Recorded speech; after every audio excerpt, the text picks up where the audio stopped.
परिवार, आपला समाज, आपलं राज्य आणि त्याचबरोबर आपला देश हा सिक्युअर होऊ शकतो, सुरक्षित राहू शकतो.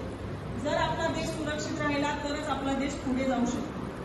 किंवा मुलांचंही भविष्य त्यावरच अवलंबून आहे. जेवढा देश आपला सुरक्षित राहील तेवढा आपण पुढे जाऊ शकतो.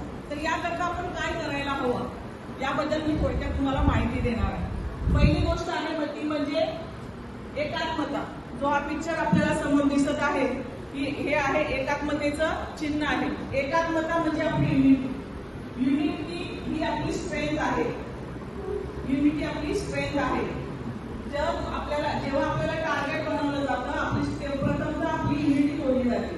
जेव्हा आपली युनिटी तुटली जाते तेव्हा आपण कमजोर पडतो.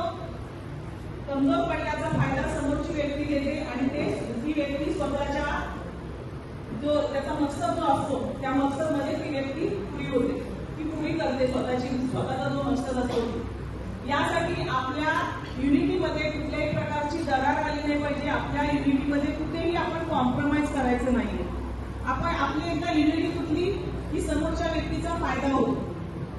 यासाठी एक उदाहरण तुम्हाला देते. 26 जुलैला मुंबईमध्ये खूप मोठा पाऊस झालेला. तेव्हा ट्रेन, बस म्हणजे सर्वच मुंबई स्तब्ध झालेली. लाईट्स वगैरे पण गेल्या होत्या. हे सर्वांना माहिती आहे का?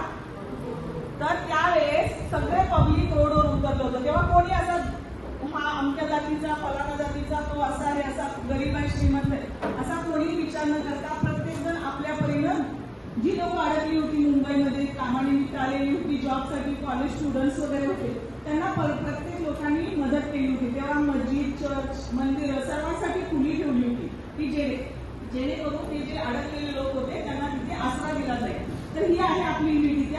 त्यामुळे आपले जे लोक अडकलेले होते ते सुखरूपरित्या आपापल्या घरी जाऊ शकले. कशामुळे? तर आपली एक युनिटी होती त्याच्यामुळे. दुसरा एक पिक्चर आहे ते दाखवते आपल्याला. याच्याबद्दल कोणाला माहित आहे का? हा जो डोळा आहे हा काय दर्शवतो?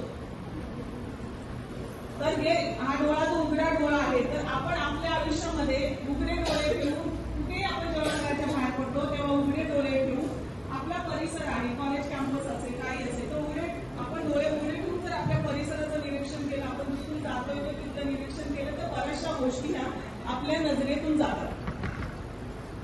हे कशासाठी तुम्हाला चित्र दाखवलं गेलं आहे? तर तुम्ही एक विचार करा, जेव्हा तुम्ही कॉलेजमध्ये येता तेव्हा तुम्ही बाईक वगैरे घेऊन आला तर तुमची बाईक कॅम्पसमध्ये लावली तरी तुम्ही ती लॉक करता. आपण जेव्हा घराच्या बाहेर पडतो तर आपलं घर सेफ्टीसाठी आपण लॉक करतो. पण जेव्हा आपण स्वतः बाहेर पडतो, घराच्या बाहेर पडतो किंवा आपली फॅमिली मेंबर जेव्हा घराच्या बाहेर पडतात तेव्हा आपण आपल्या सेफ्टीसाठी काय करतो? असं लॉक वगैरे लावून तर घराच्या बाहेर पडत नाही आपण. तर यासाठी आपल्या स्वतःच्या सुरक्षितेसाठी आपण जेव्हा घराच्या बाहेर पडतो, जेव्हा आपण कुठे फिरायला वगैरे जातो तेव्हा आपले डोळे हे तो तुम्हाला काही म्हणेल, मी हे करेल ते करेल, कर म्हणायचं त्याला. डायरेक्ट 103 हेल्पलाईनला कॉल करायचा. तो कॉल तुमचा कॉन्फिडेन्शियल ठेवला जातो. तुम्हाला तक्रार करायची आहे, तुम्हाला FIR रजिस्टर करायची आहे. पोलीस स्वतः तुमच्या घरी येणार, ते FIR रजिस्टर करणार. तुमचं नाव, तुमची संपूर्ण माहिती ही कॉन्फिडेन्शियल गोपनीय ठेवली जाते.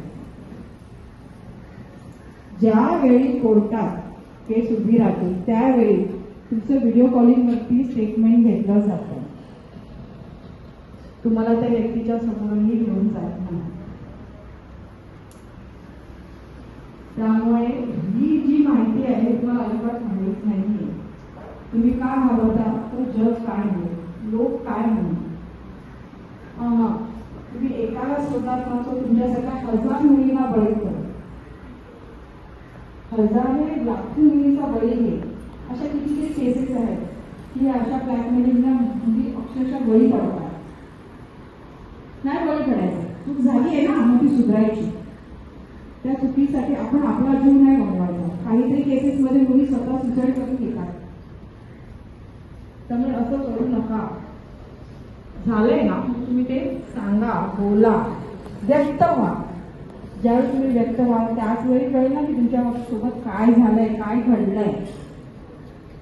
इव्हन मुलांच्या बाबतीतच आम्ही एक सांगतो की मुलांनी जर तुम्हाला असं कोणी फोनोग्राफीच्या याच्यामध्ये जर कोणी अडकवण्याचा प्रयत्न